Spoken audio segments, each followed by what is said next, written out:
Turnbuckle Affiliation program is looking for more people. If you have passion level for pro wrestling, sports, video games, or something else, then Turnbuckle Studios is the place to be.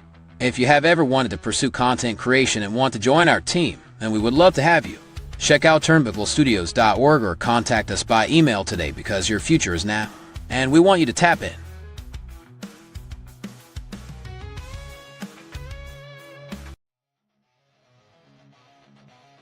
Turnbuckle Studios and the Turnbuckle Affiliation Program bring you the week of streams. Monday nights you get the Locker Room Breakdown at 7 p.m. Eastern, followed by the Raw Patrol at 8 p.m. Eastern. Tuesday brings you the flagship show, Turnbuckle Talk, at 8:05 p.m. Eastern. Wednesday we play games with the PlayStation Showcase at 8 p.m. Eastern. Thursday we go TNA when we brace for Impact at 7:55 p.m. Eastern. Friday we secure all details as we answer the call for the SmackDown security detail at 8 p.m. Eastern. The weekend brings you Saturday Night Gaming at 8 p.m. Eastern. On Sundays be sure to catch the Chris Parrish podcast at 12:15 p.m. Eastern, followed by the Boar's Nest at 8 p.m. Eastern. Be part of the shows and join the chat every day.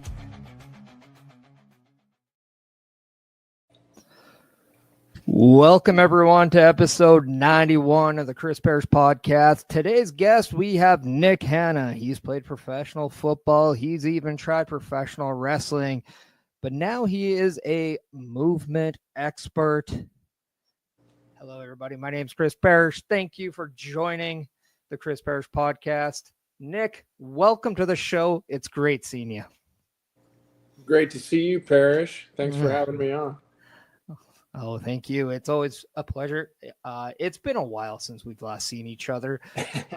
You have done a lot since then. Now a movement expert. What exactly is a movement expert? Well, I basically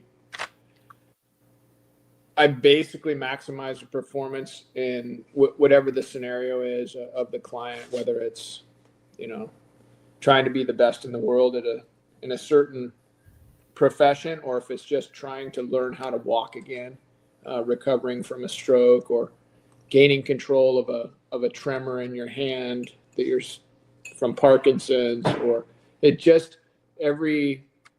been a truly a blessing to be able to engage with so many different people that need help and want my help, and get a chance to lean into some of the experiences from all the stuff we've done throughout our life. And it's been very, very rewarding recently with the movement expert side of things. So that's awesome to hear. How did you get into doing all this, and what really kind of gave you the inspiration to work with other people and help others? Well, pursuing sports, and like how we ran into each other and our paths crossed and that sort of thing.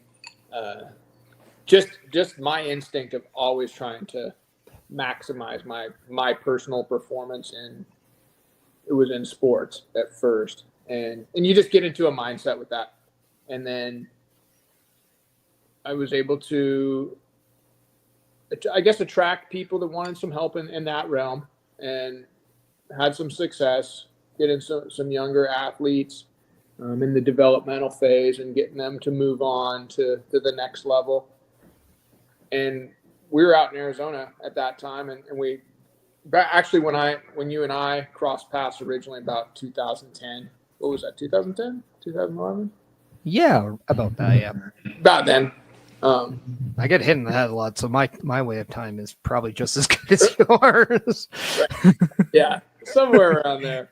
Well, getting a reputation for delivering some results, and then someone's like, "Hey, do you think you could help so and so?" And my dad had been diagnosed with a form of Parkinson's, and so I wanted to help him naturally. If there was any way I could. And I just started educating myself. I started working with some people with Parkinson's. I had just a knack for it. It was what I was supposed to be doing. And then decided to pursue more accreditations and gain a little bit more focus, zooming in on certain aspects that would help just the couple individuals that I was working with Parkinson's. Then I joined a Parkinson's support group, started going there, introducing myself, and I think I offered a couple sessions or something to get them going, and people started coming, and people started signing up, and people started seeing outstanding results. And here we are. Now we're getting referrals from neurologists that we haven't even met, and things of that. That's just trying to help people, man. That's all it is. Trying to help people, trying to have the right energy, and just get a little bit better each day. No different than when we're trying to get in there in the ring or trying to pursue it as an athlete. Just trying to get a little bit better each day. And you'd be surprised with how valuable that mindset, and that's, if you can deliver that, where the value is for people. That's beautiful. That's really beautiful, because I think this world that we live in needs a lot more people helping each other. We tend to kind of forget how important bringing people up nowadays. So what you're doing is just phenomenal.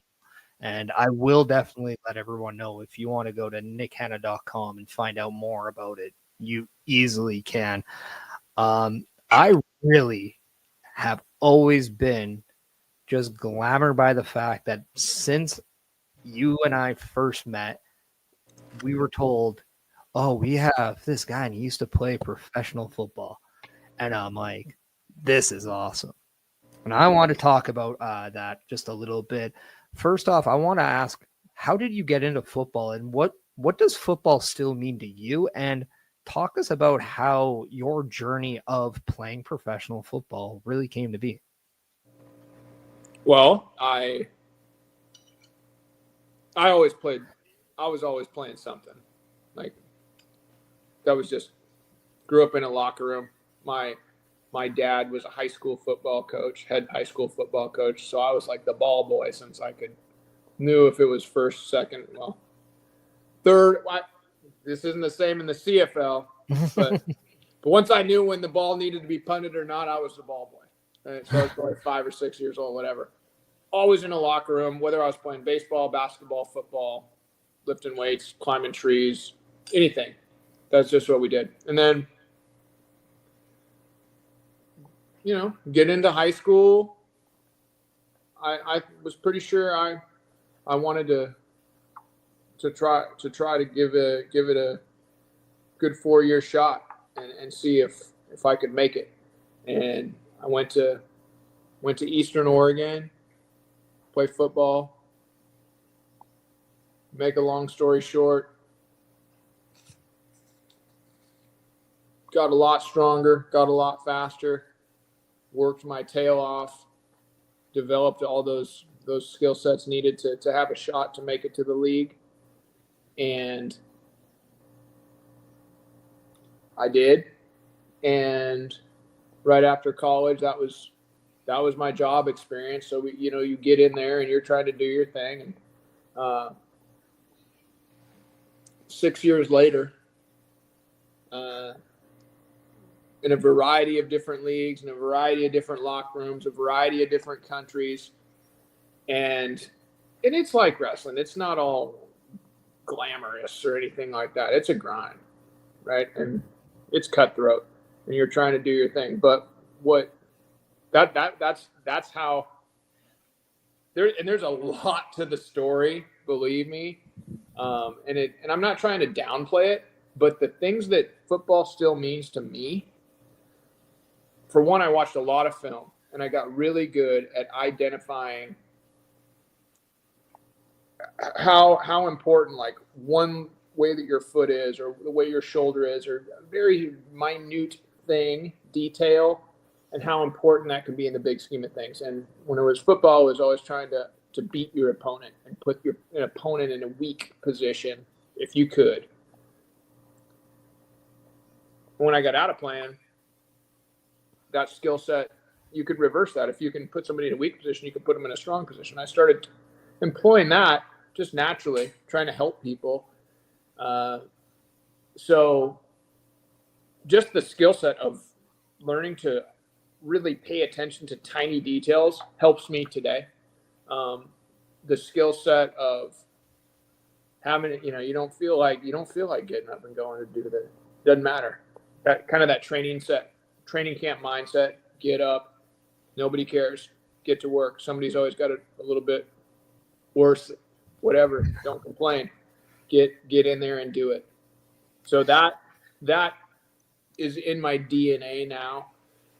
And the other thing that really football means to me now that it didn't mean to me like when I met you, I was kind of maybe more of I had just got done playing, and in my mind was trying to get back up to the highest level of something in my mind. NFL football was the highest thing in my mind. It's not the highest thing in my mind anymore. I feel like I've elevated so much further than that. And I had to get knocked down. I had to get humbled. I don't think that I personally, I don't think my career reflected my talent at all, not even close. But and I was sort of angry when the door was slammed. I didn't understand, this doesn't make any sense, whatever. But now it makes perfect sense, because had I been where I thought I should have been at that point in time, I would have never met my wife, which is the greatest blessing. So right there, that was all worth it. And further down the road, I would not have, I don't know, but I really think it would have been a lot less people that I've been able to make a difference in their lives. Real difference, not sign an autograph for somebody and say, oh yeah, hey, but help somebody be able to do something they couldn't do. And so now I see why why that was there, and I see why football was a part of my journey, but by no means the final destination. So Are you still someone that watches football? Is it still something that every Sunday, every Monday, every Thursday you're still doing? And I'll even go one further, because I know in the United States, college football is such a big thing. Do you still follow the team that you played with? Honestly, no, not at all. I follow people. If some of for example, if my old teammates got a coaching job at a small school, I'll pay attention to what that small school does. Or if there's somebody that is got a lot of my former teammates have got sons or daughters that are going on to play at the collegiate level. So it's more of just individual interest in just an individual human being, not necessarily a team or a league. But I'll always stand by the fact that I do believe that football players are the best athletes on the planet, and I do enjoy watching that, and I do enjoy the grind that it takes, and knowing what a toll it takes on your body and your mind. Are you eyes crossed?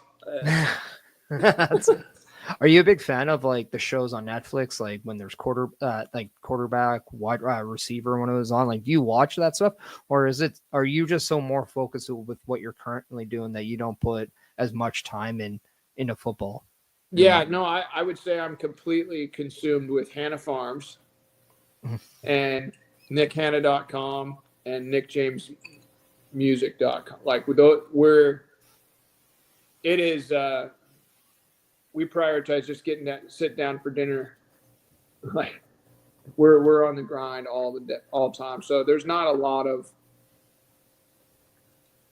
2-hour chunks, 3-hour chunks where you can sit down and watch a game. I'll catch the highlights.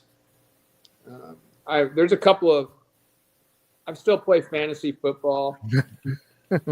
So I did win. We were the pathetic losers, first place in the league.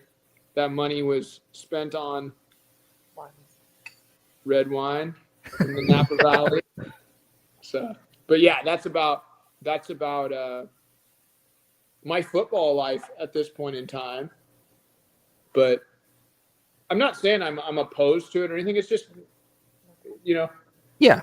God has taken us in different directions, and if that opens up, then great. But if not, it's no big deal. You talked a lot about the stuff you're currently doing, Hannah Farms, and all that.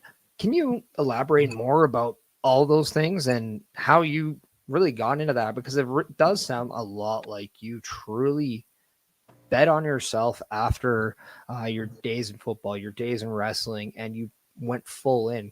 So let everybody know just what those are and what they can do to maybe help support them. So what they can do to what? Support. To support us?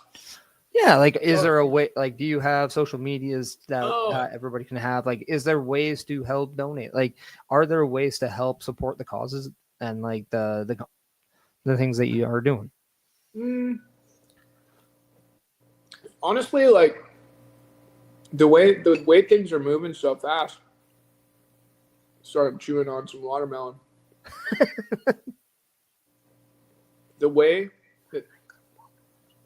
The best way to probably support things, and it'll be in the future, would probably be to, it ain't ready just yet, but my wife will be putting out a cookbook, and it will be dynamite. I'll get you the information as that gets a little bit closer.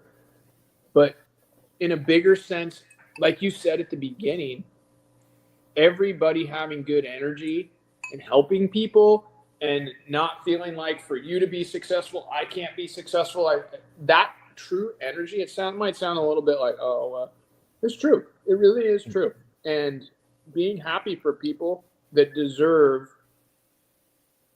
you to be happy for them. I'm not saying everybody is on that energy yet, but when you're on that good energy, you'll just naturally reject it and repel it, and it won't really slow you down. And I think that's the best advice I could give, really, myself or anybody else, is don't hang on to that junk for too long, because it's just going to attract more negativity. And you want to talk about betting on yourself, going back to that. My wife Tracy and I, we bet on ourselves big time. But now we've made it through a few rounds. We've won a few rounds now in this long drag down knockout fight. But at first there was some black eyes and bloody lips and wondering if it was a good idea.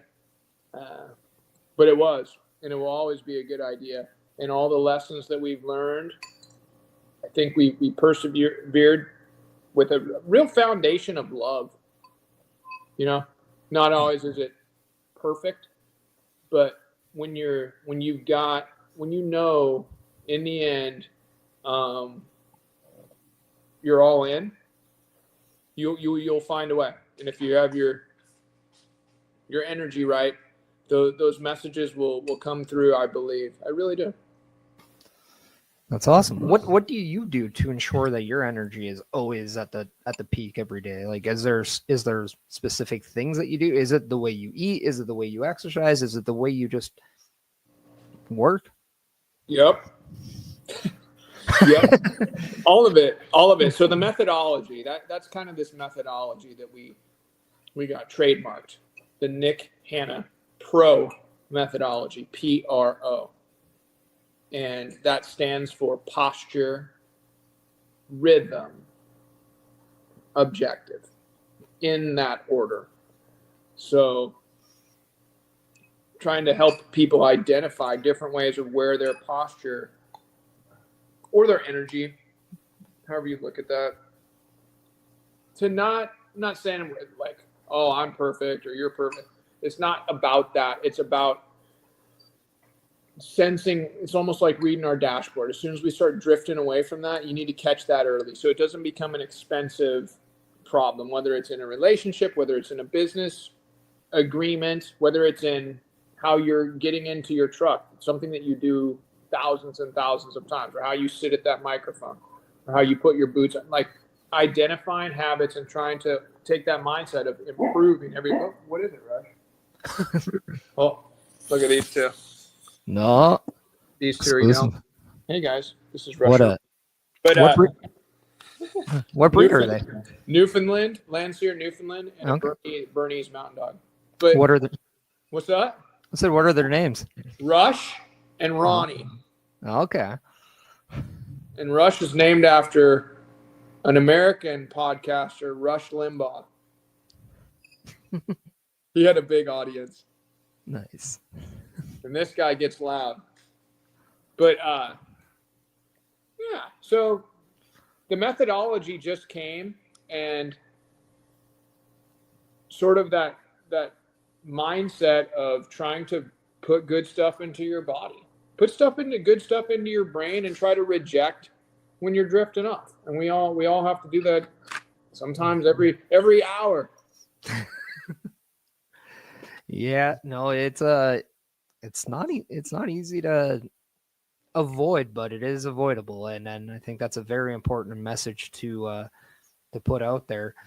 You talked earlier just about how amazing it is bringing people together and actually achieving success, and sometimes it does take a lot more than just you doing everything for yourself. Sometimes it does take help from a lot of people, and most times it does. That's what I loved about professional wrestling, is that it doesn't matter how many bumps I take in training or anything like that. I still need a dance partner to go out there with every match. We did mention earlier that we met through professional wrestling. What led you to professional wrestling? And there's a story that I have that after we'll find that out, that I would love to share. But yeah, what led you to pro wrestling? You got a story about me, or you got a story of how you think it came to me? No, I got a story about you, and it's okay. It's still to this day something that I laugh hysterically about. Okay. Well, the way I got hooked up with Monster Pro Wrestling. Say what's up to Massive when you see him. Will do. And to Vance. Will do. And everybody else. But so what was I doing? I was helping a friend out. He worked at a church, and they needed some people that used to play to go and sign some autographs or just be there and talk to people, or like a flag football game. It was something really, really low key at a church, like a fundraiser. And so I went down there and was sitting there doing whatever they needed me to do as a former Indianapolis Colt, right? Mm-hmm. And I'm sitting next to Ted DiBiase. Okay.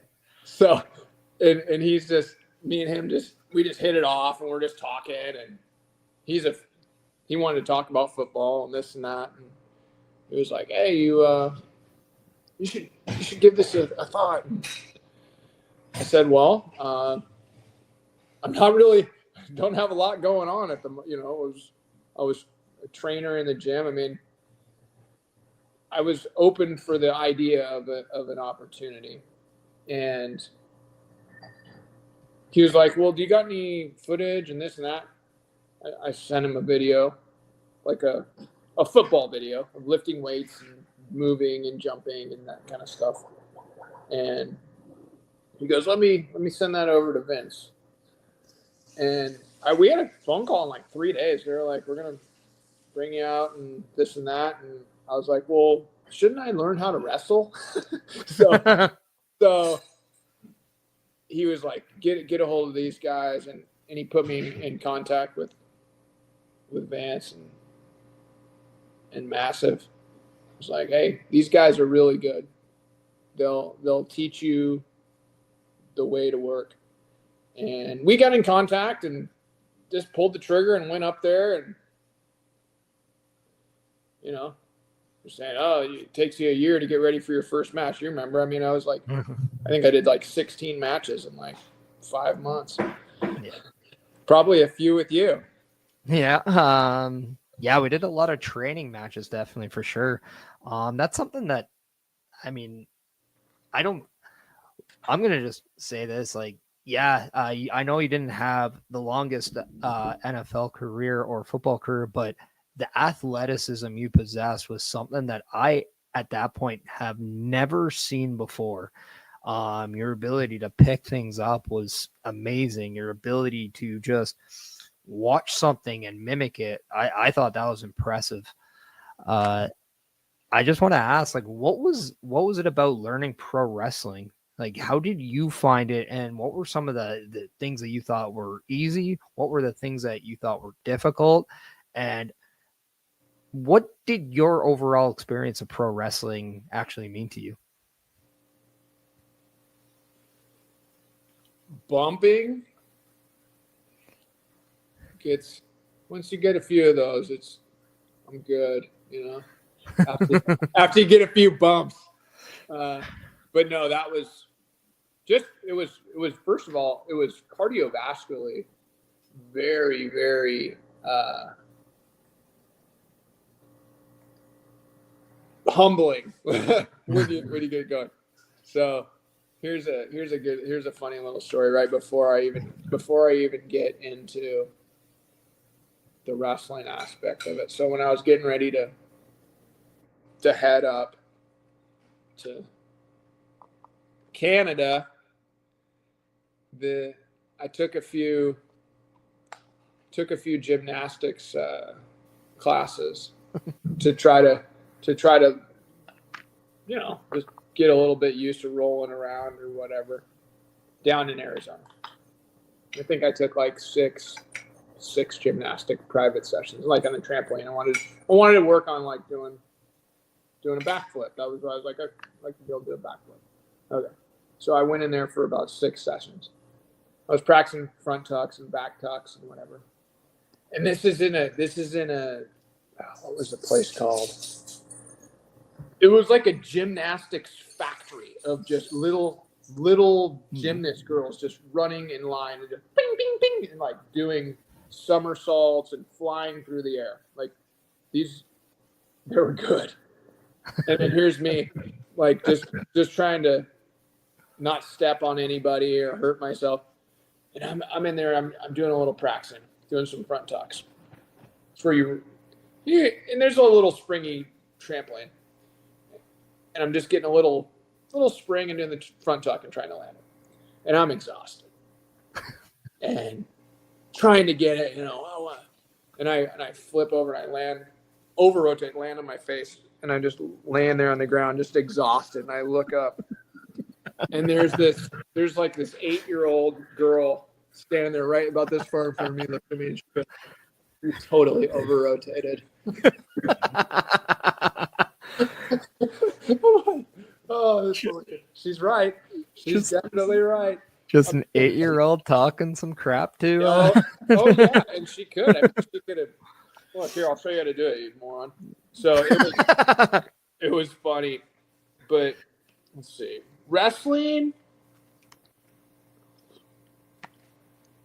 What was it? How hard was it? Yeah, like what did you like love about it? Like what did you like hate about it? And then at the end, like what did that overall experience of trying it, like what does that mean to you?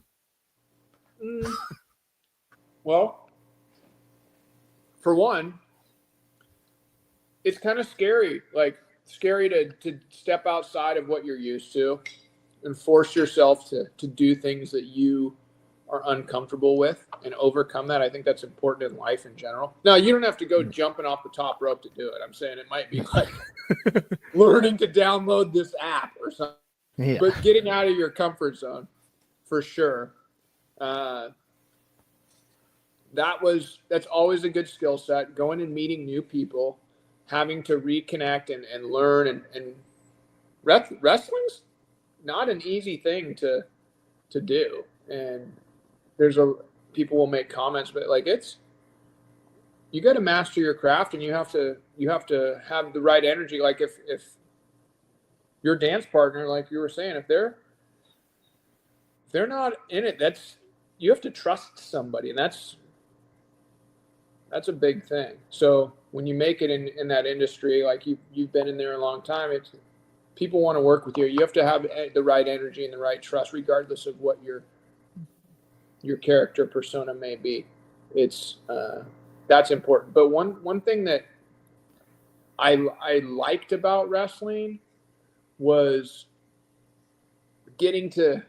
I did like to get to show off the athleticism. That was it was a little more of a stage for that.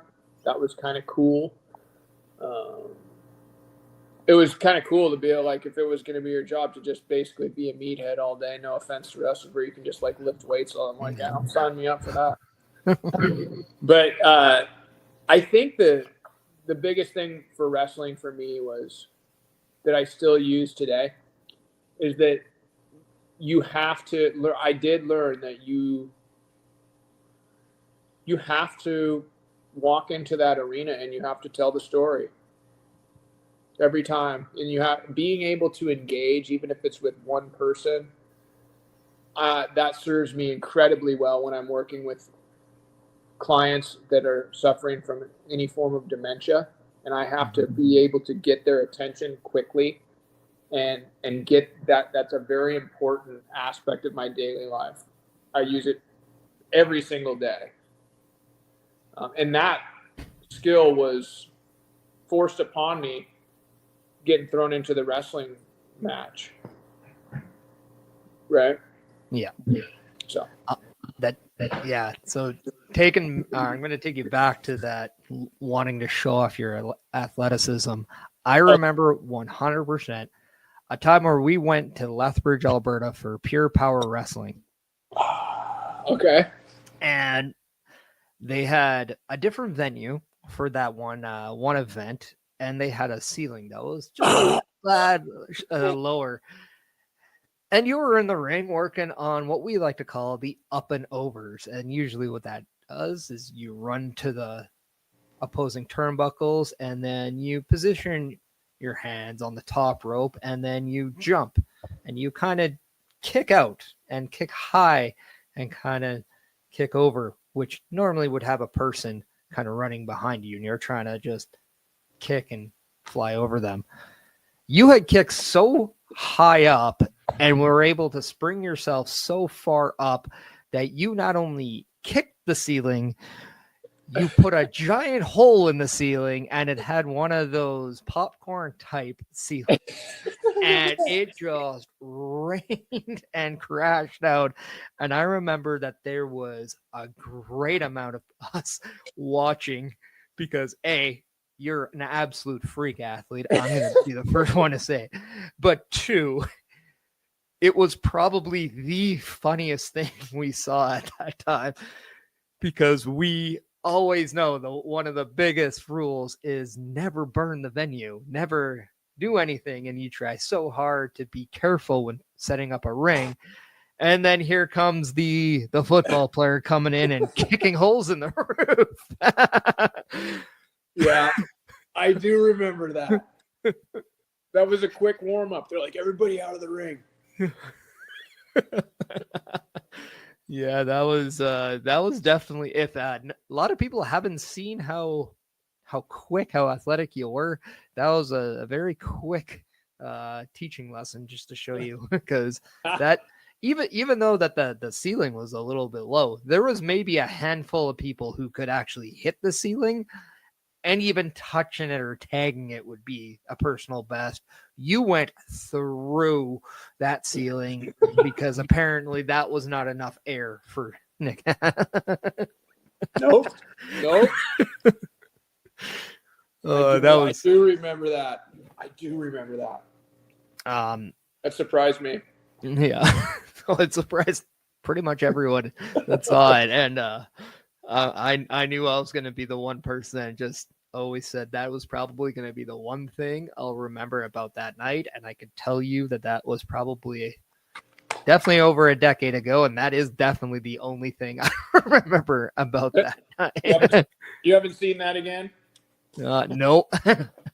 I think we're gonna have to bring a lot more professional athletes to show us how it's done. But I do want to ask you two more questions about wrestling and football before I talk a little bit more about the stuff that you are currently doing again, because I am intrigued, especially when you mentioned music.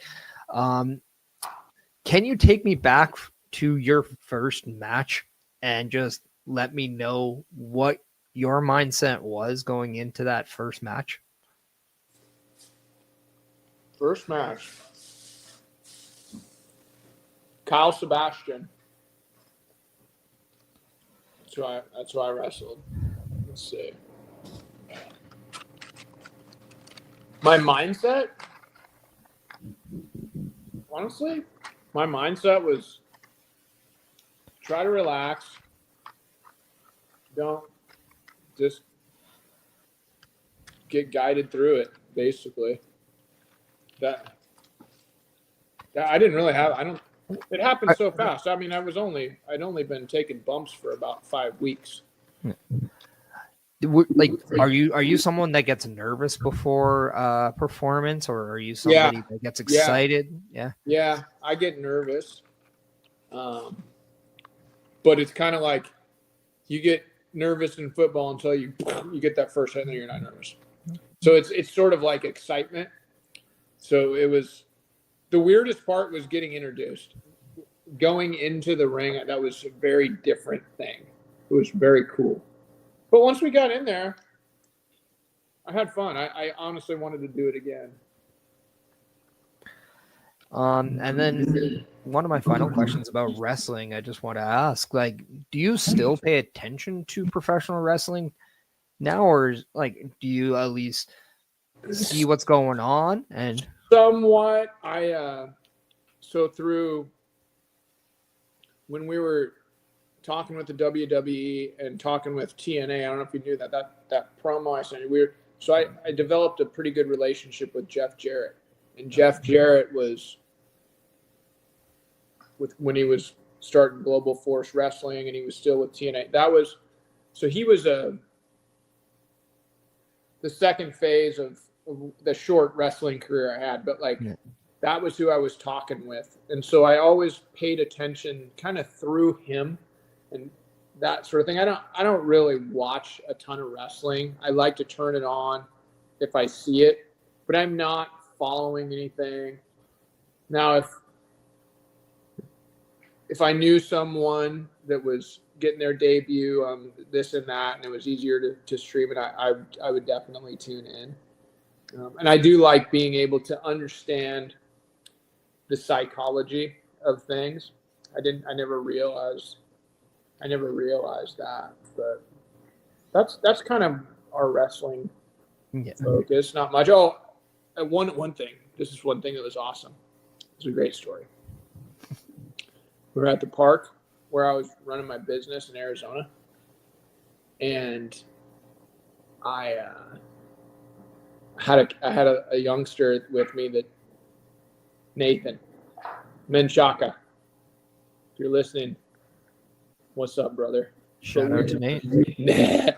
He should have his own radio show. He's hilarious. But I have no idea where he's at now. But me and him were just messing around, and he was probably like 10 or 11 years old at the time. Not just a little kid.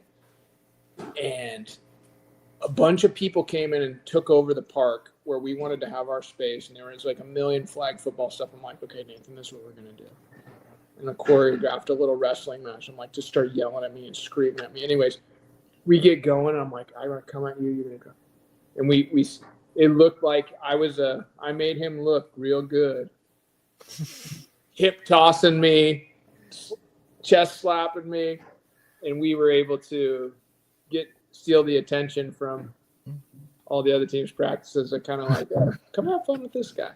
But no, it came in handy there. But mostly just goofing around, really just goofing around and having fun, trying to keep things loose, but get people's attention. That's where I still It really is a skill set that is beneficial to me. That's awesome. I have basic curiosity questions that I want to ask you about the time you spent in professional football, because you did play in both the NFL, the CFL, and even NFL Europe. I need to ask you, what was the biggest and what were the main adjustments between the NFL game and the CFL game? And can you name me the best player from each league that you played against? That I played against? Okay, let's see.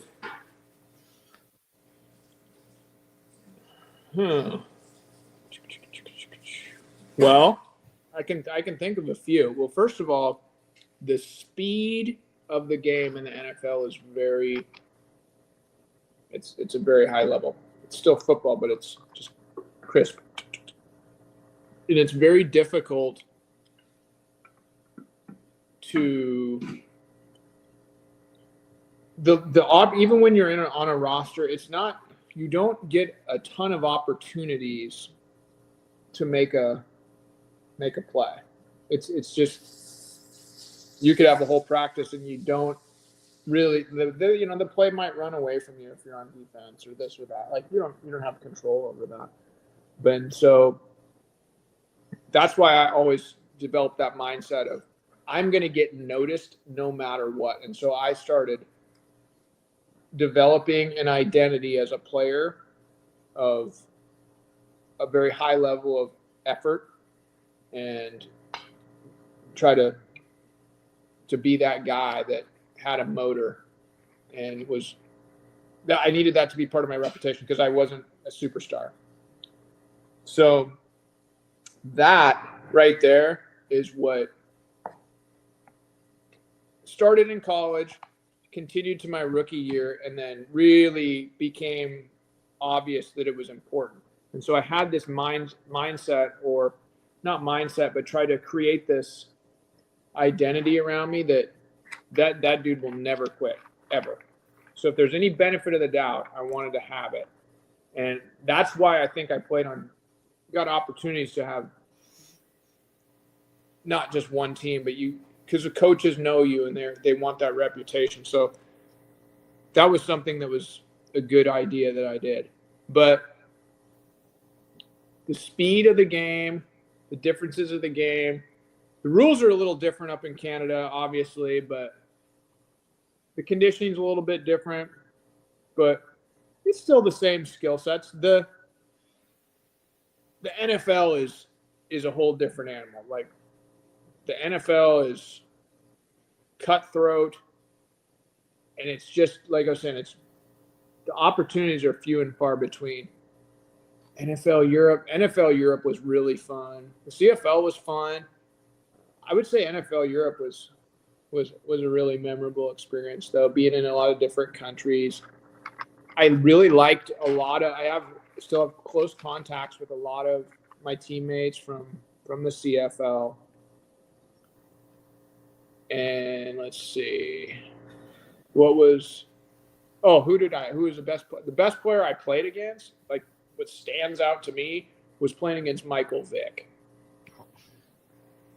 I mean, he makes fast people look slow. So he was an impressive. Like usually you're not like, oh, whatever, it's just another person. You're like, whoa, dude, good luck tackling him. Like the video game. So he was like a cheat code in the video game. Yeah. I'm trying to think of some really high level CFL players that we played against. What years did you play in the CFL? 07 and then 09. I'm trying to think. Still, one person that's a real good leader that I still keep in contact. He was a teammate of mine, who was Dante Marsh. He was with BC Lion, and Willie Pyle. Pyle. He was up in Toronto. Claude Harry was up there. But all those guys are great leaders. They're great, really very good football players, of course. But it was really nice to meet a lot of those people and still stay in touch with them and kind of take from their game a little bit, as well as hopefully contribute to it as well. Yeah. Does the ball size, like, does that matter to football players? Because I know, like, it is a thing. Like, the CFL does have larger footballs. The NFLs are a little bit smaller. But I don't think it never really made a big deal to me. Maybe to like a kicker or something. But do you think it'd be harder to do the one-handed like Odell catch? Maybe that it possibly could be harder. If he does that with the CFL football, that would be very impressive. Yeah. Yeah. Yes, sir. I still remember that catch. Oh, it was absolutely wild. Like, I remember him taking the NFL by storm, and I think that was a time where you really needed more superstars in the game, and all the superstars really seemed to be mainly quarterbacks at the time. And then he started getting like the odd defensive player. Maybe it was a cornerback because he just talked a lot in the interferes. But yeah, no, I remember just the aura of Odell Beckham was just phenomenal, and that one catch just took everything away. It had a lot of I'm trying to remember the quarterback. He played for the Broncos for a little bit. Cutler? No, definitely after Cutler. Tebow? Tebow, yeah. Like it gave me a lot of Tebow-esque kind of thing, because Tebow really took the league by storm as well. Well, when Odell Beckham made that catch, it like all of a sudden every little league kid wanted to do it, and it just totally ruined all the fundamentals. Well, and didn't they make like special gloves that allow you to like stick to the ball more? Like it's. I wouldn't be surprised. Yeah, it's. And then I've been noticing a lot of more quarterbacks wear gloves. Like, did you like when you played? Like, how popular were the gloves, or did it just always come like, oh, you would just wear them when it was cold out? I wear them every day. The nice thing about when you're at Eastern Oregon, you got one pair of gloves, and that's got to last you because you worked in the summer to buy them. Yeah. You get in the NFL, you got 3 new pairs of gloves in your locker every time you show up. And so it was, I don't know, a little bit different, but I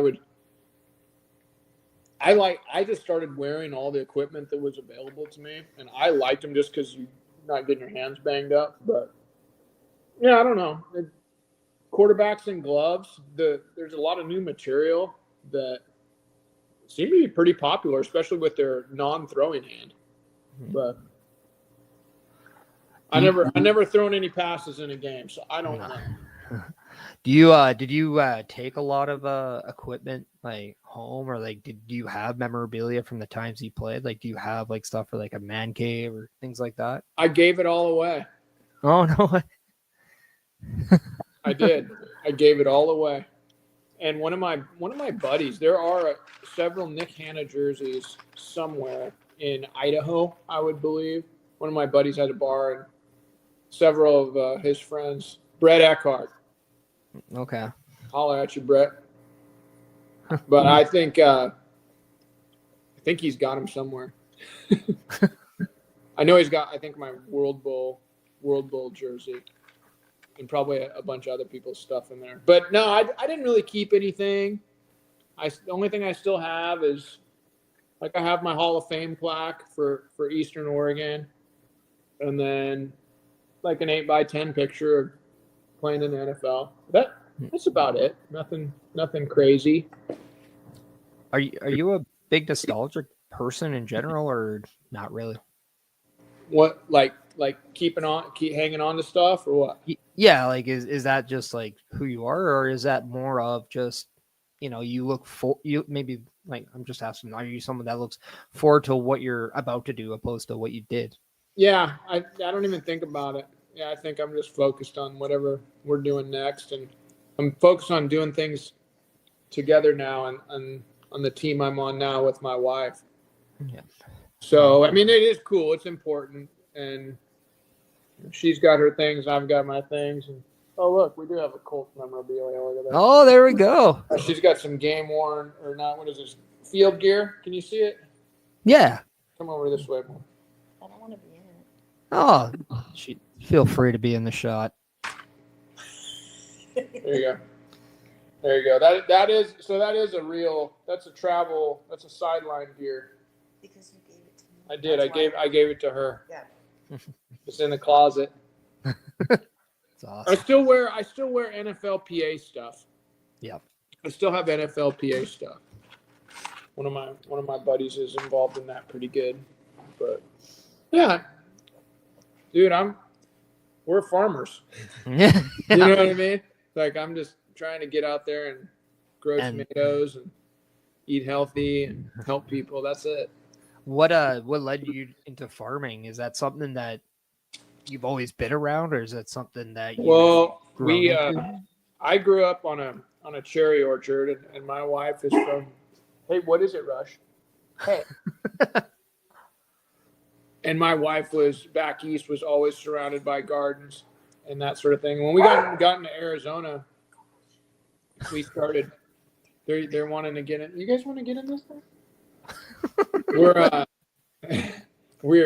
We started learning, suffering through Arizona summers. It's hot out there, man. It's hard to grow, but we learned a lot, and I got into composting a lot, and got good at that, and we just started doing it.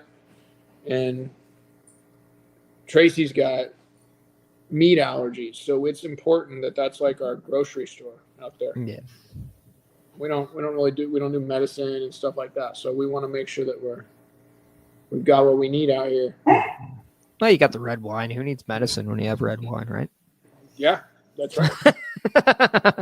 Awesome. You talked earlier about music. Do you want to maybe just talk a little bit? There we go. It's 5:00 somewhere. Hell yeah, man. But you did talk about music earlier. I want to kind of expand a little bit more on that. Get to know. I know music is a big part of everyone's life. Can you shed more light about that? And yeah. So that's another aspect of this journey and overcoming anxiety, or getting out of your own head, and the methodology and whatnot. My wife has always encouraged me to pursue singing, and I've never really thought of it like that. And let's see, oh yeah. So I just started, a lot of times when I'm doing my Parkinson's groups,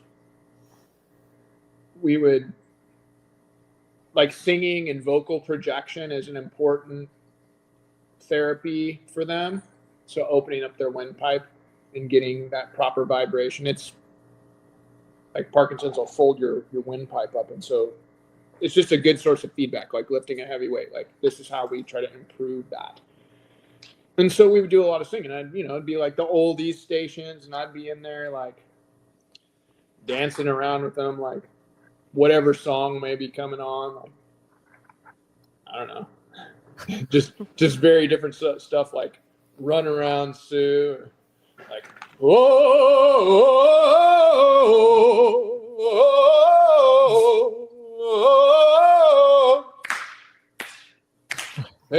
and just getting people going, right? And okay, people would be like, "Dude, you can sing a little bit," and we just, yeah, okay, cool, yeah. It's a tool. It's a tool to engage.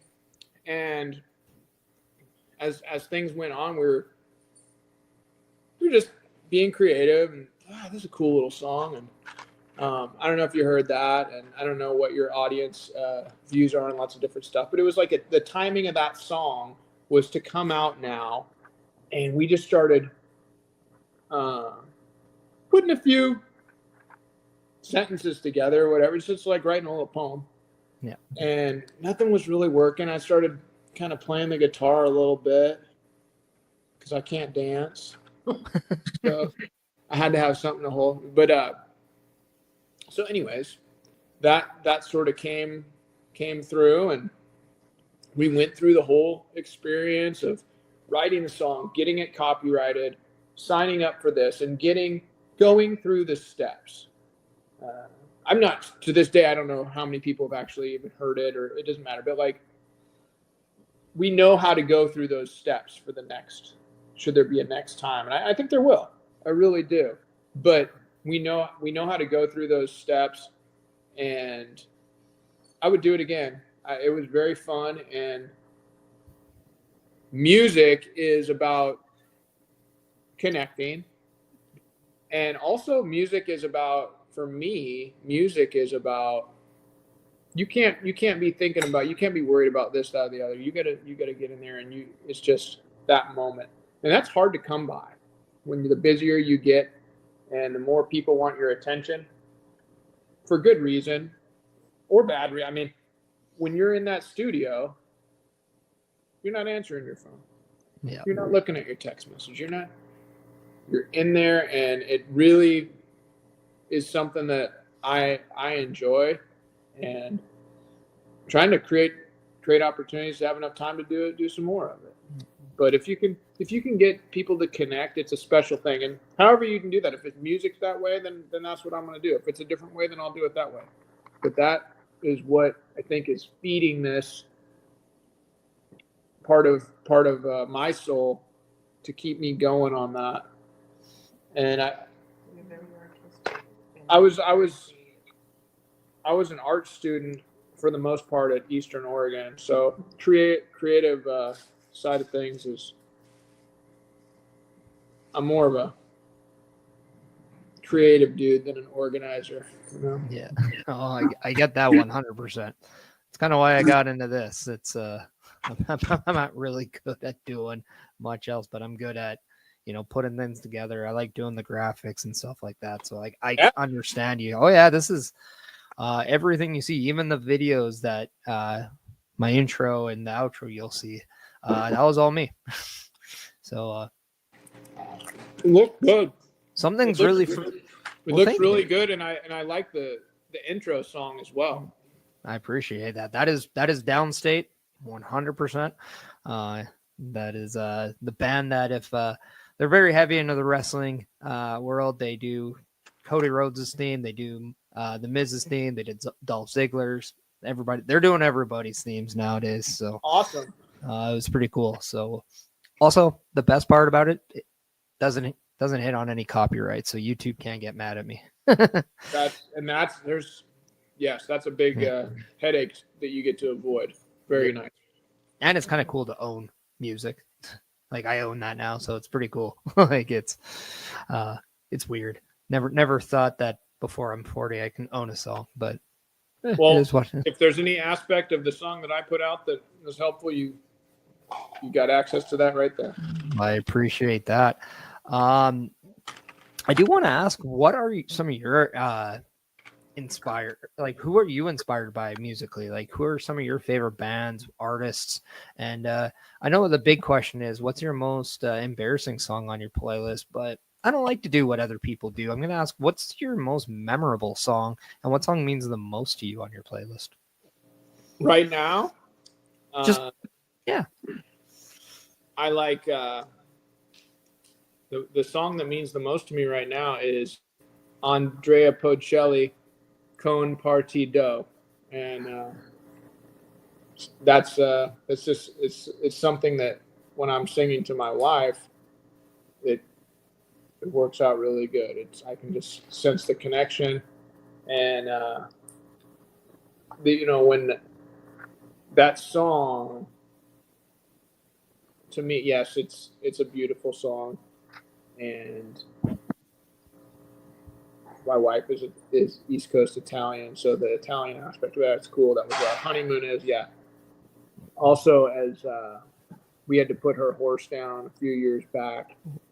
That was like the song I sang to her to the horse. Oh, that's beautiful.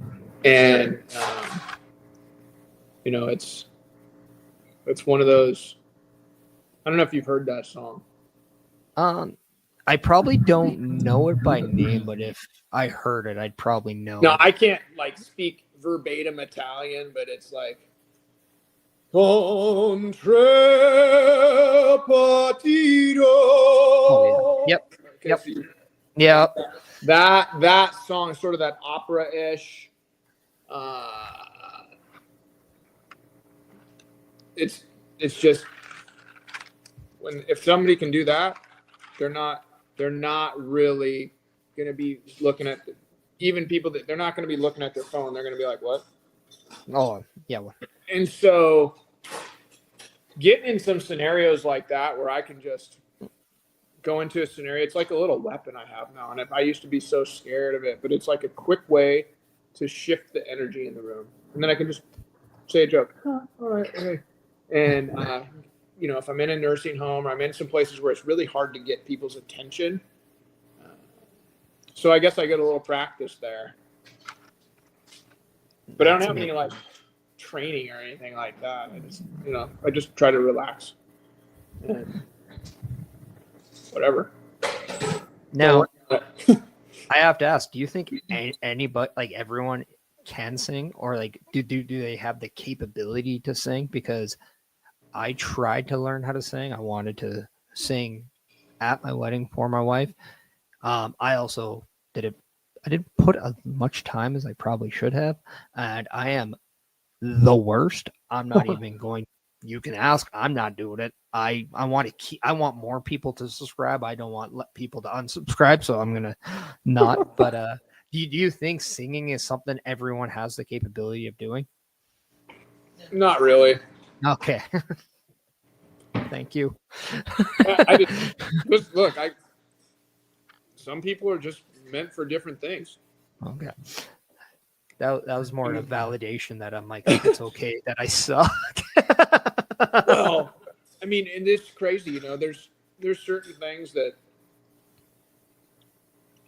put you in the right posture or the wrong posture. Like I can be helping doing something that would seem really tricky, like working with a fall risk person, trying to get them to not panic and to learn to walk. Like that's not stressful for me. But if you're like, hey, type this up, I'll sit in front of the computer like, what? Like not cut out for it. Yeah. I just start getting in my own head. And I think some of that is when people want to do something so badly, they get so hung up on, I got to do a good job. Hey, Rush. That you almost psych yourself out. Yeah.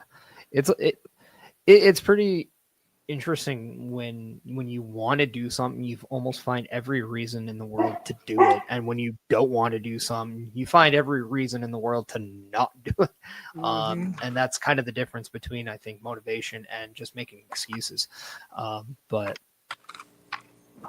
I just think that's very fascinating because, one, you've played professional sports, you've done pro wrestling, you're farming, you're movement expert, you're helping people learn to become a human being, essentially, again. You're also talented in music. That's a lot of talent that one man can possess, so that is phenomenal to hear. Thanks, brother. Very well.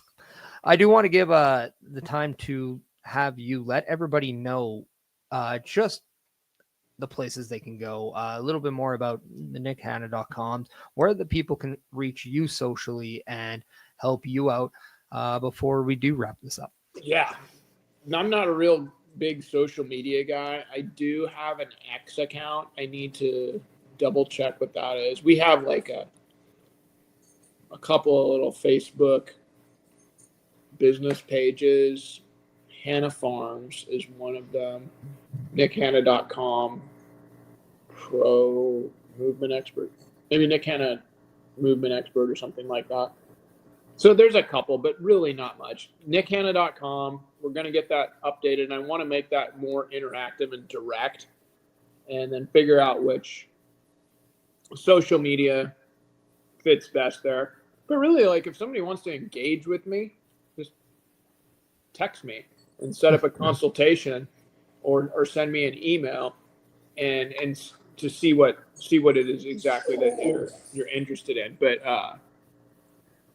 yeah, there's some things that need to be updated on the website front, and social media is not my strong suit. What is it? Okay, so this is my. Oh, here's the X feed at Nick James Hannah. Okay. I'll make sure everything is in the description, so it's very easily accessible for everyone. That's nickhanna.com. That's Nick James Hannah on X.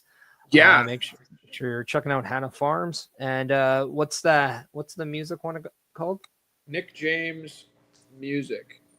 Nick James. That's all.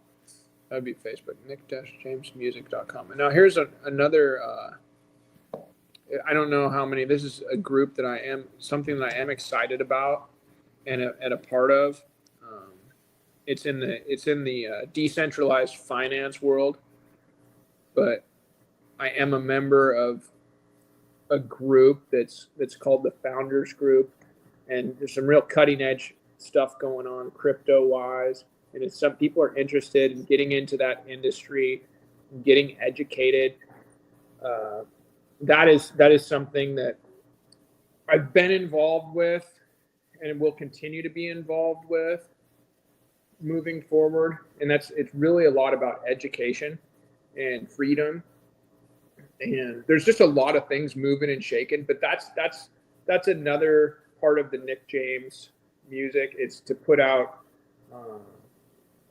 therapeutic modalities on the blockchain, and that's where some of the ideas we have will eventually be absorbed into that. So Nick James, the other website is nickjames-music.com. And then let's see. So, but just there's a few different things happening, and our method. The way I got into the blockchain is with we couldn't get our methodology trademarked through the state. We tried and tried and tried, and then we did it in a decentralized fashion, and we got it done. And so it was, rather than waiting for so long and getting no answers, that sort of led me to that, and it really meshed. Just like with wrestling and with football and with all these other things, bringing you around like-minded people and getting that network solid, so that just directly to the source of who needs it. No middleman is, in my opinion, always a good route to go. That's awesome. Once again, Nick, I very much appreciate the time. I very much appreciate the stories. And once again, I just really like the fact that we got to reconnect. It's been way too long. I know that we live in different ways of the world, but it's always a pleasure to see you. It's always a pleasure to talk with you. And hopefully maybe down the road, we can talk more again. You said there's going to be updates to the website. Maybe there needs to be updates to the conversation. There might. And there's one other thing we got cooking. There's another thing cooking here in a couple weeks. Less than that. We'll be going out to Las Vegas. A client of mine I'm working with, his name is Matt Mills, and he'll be competing in the Run for $1 Million in the reining horse world. And so that's on August 16th.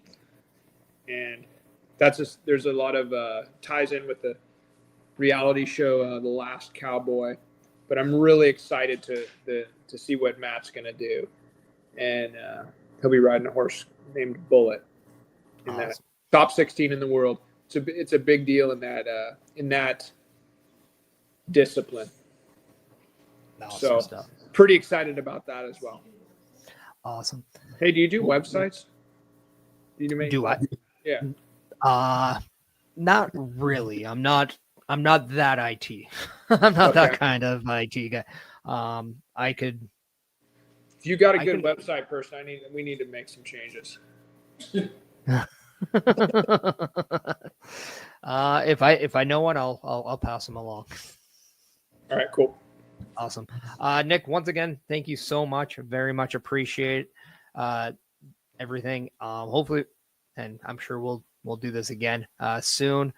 I do want to let everybody know that if you want to follow Nick, Hannah, check everything down in the description below. If you want to follow me, make sure you're checking out that link tree down in your corner, linktree/Chris Parrish. This has been episode 91 featuring the movement expert, Nick Hannah.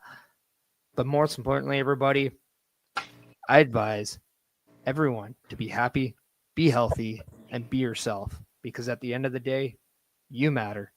We'll see you next week. A Turnbuckle affiliation program is looking for more people.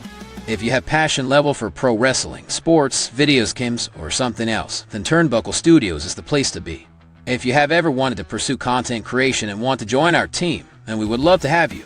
Check out turnbucklestudios.org or contact us by email today because your future is now, and we want you to tap in.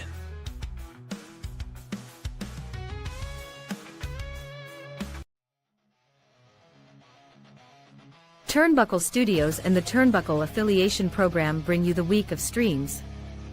Monday nights you get the Locker Room Breakdown at 7 p.m. Eastern, followed by the Raw Patrol at 8 p.m. Eastern. Tuesday brings you the flagship show, Turnbuckle Talk, at 8:05 p.m. Eastern. Wednesday we play games with the PlayStation Showcase at 8 p.m. Eastern. Thursday we go TNA when we brace for Impact at 7:55 p.m. Eastern. Friday we secure all details as we answer the call for the SmackDown security detail at 8 p.m. Eastern. The weekend brings you Saturday Night Gaming at 8 p.m. Eastern.